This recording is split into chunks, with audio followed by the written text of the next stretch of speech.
Let me just correct my self. میں نے یہ کہا ہے کہ جو گروتھ ریٹ کے جو G D P growth rate کے فگرز ہیں, G D P growth rate کے فگرز, میں نے صرف وہ فگرز کوٹ کیے ہیں.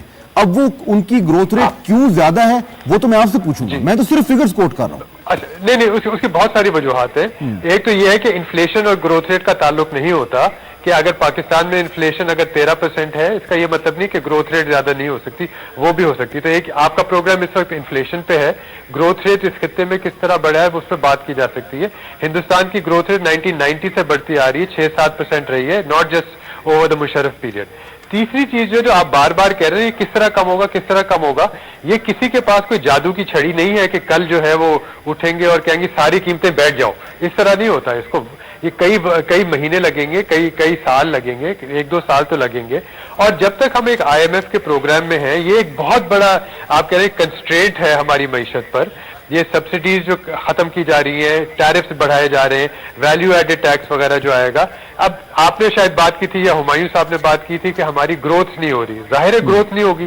یہ آئی ایم ایف کا جو پروگرام ہے یہ گروتھ کے لیے نہیں ہے, یہ ہے اسٹیبلائزیشن کے لیے. اور اس کے یہ آپ کو ایک نقصان, ایک سمجھ لیں ایک نقصان ہے. There is a cost to this and the cost is lower growth.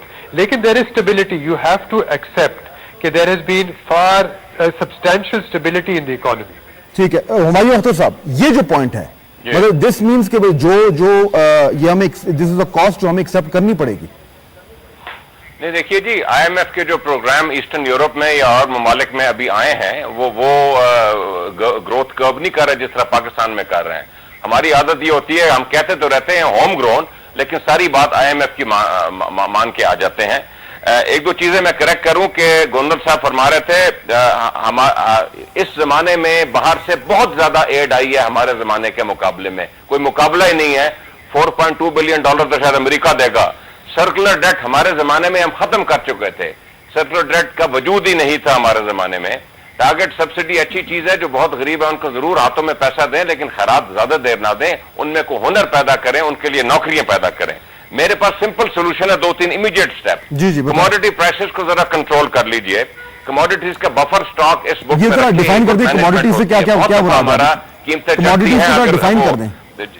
جی ہاں. تیسرا, روپے کو ذرا سٹیبل رکھیے, اب روپے کو سٹیبل رکھیے. چوتھا, گروتھ دوبارہ کیجئے, پی ایس ڈی پی نہ کاٹیں. ایک آپ اپنے خرچے کم نہیں کر رہے اور ٹارگٹ فسکل ٹارگٹس میٹ کرنے کے لیے آپ پبلک سیکٹر ڈیولپمنٹ کو کاٹ دیتے ہیں آدھا. خرچے کم کیجئے, پبلک سیکٹر ڈیولپمنٹ کو نہ کاٹیے, اور پوری توجہ دیں انڈسٹری ریسٹوریشن میں. اس سے نوکریاں پیدا ہوں گی اور لوگوں میں اتنی صلاحیت پیدا ہوگی کہ اس مہنگائی کا مقابلہ کر سکیں. خرچے کس قسم کے کم کریں؟ مطلب گوندل صاحب آپ کے ساتھ بیٹھے ہیں, آپ سیولین ایکسپینڈیچر جو ہے, سیولین ایکسپینڈیچر 1/3 کاٹ دیں. آپ کے شاہانہ خرچے ہیں, آپ civilian expenditure, non debt, non defence expenditure کاٹے نا. کون سے اقدامات لیے گئے ہیں جس میں آپ نے سیولین ایکسپینڈیچر کاٹا ہے؟ ایک بھی نہیں لیا. کون سے اقدامات لیے ہیں؟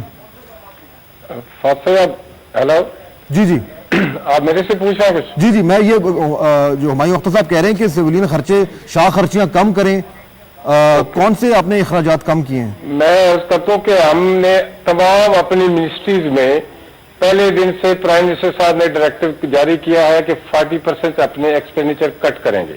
نمبر 1, آپ نے دیکھا ہوگا فارن ٹور اس گورنمنٹ نے جو انتہائی ضروری ہیں وہ رکھے ہوئے ہیں, ہم نے وہ بھی کٹ کر دیے ہیں. اس کے علاوہ آپ, یہ ایک مثال ہے, کوئی میڈیا اس کو ہائی لائٹ اگر کرے گا تو ہم اس کا مشکور ہوں گے. بجلی کے حوالے سے P M house, P M secretariat, ہمارے دفاتر 11 بجے تک ہم ایئر کنڈیشن نہیں چلاتے. اس کے علاوہ اگر اگلی 2-3 مہینے جو گرمیوں کے آ رہے ہیں اس میں بھی یہ لاگو رہے گا. یس بالکل لاگو رہے گا. اور اس لیے یہ ساری اور ریکارڈ چیزیں جو میں آپ سے عرض کر رہا ہوں. تو جہاں تک تعلق ہے کہ میں نے پہلے زیدی بھائی کا میں مشکور ہوں, میں چونکہ پہلے کہا میں اکانومسٹ تو نہیں ہوں, لیکن جو حالات ہیں آپ یہ بات ضرور مانیں کہ اگر مہنگائی اس حد تک ہوتی کہ لوگوں کے پاس بائنگ کیپیسٹی نہ ہوتی تو پھر یہ بیلنس نہیں تھا. اگر آپ کی چینی بازار میں کم بک رہی ہے, آپ کا آٹا بازار میں خریدار کوئی نہیں ہے, آپ کے جوتے کا خریدار کوئی نہیں ہے, آپ کے کپڑے کا خریدار کوئی نہیں ہے, تو پھر یقیناً بائنگ کیپیسٹی غریب آدمی کی کم ہوئی ہوگی. لیکن جو میں نے پہلے عرض کی تھی کہ اگر بائنگ کیپیسٹی ہے تو میں سمجھتا ہوں کہ بیلنس ہے. تو تیسری بات میں پہلے بھی عرض کر چکا تھا کہ یقیناً یہ جو ہم ٹارگٹ سبسڈی کی جو بات کرتے ہیں غریب لوگوں کے لیے جو بے نظیر انکم سپورٹ پروگرام کے لیے تحت دیتے ہیں,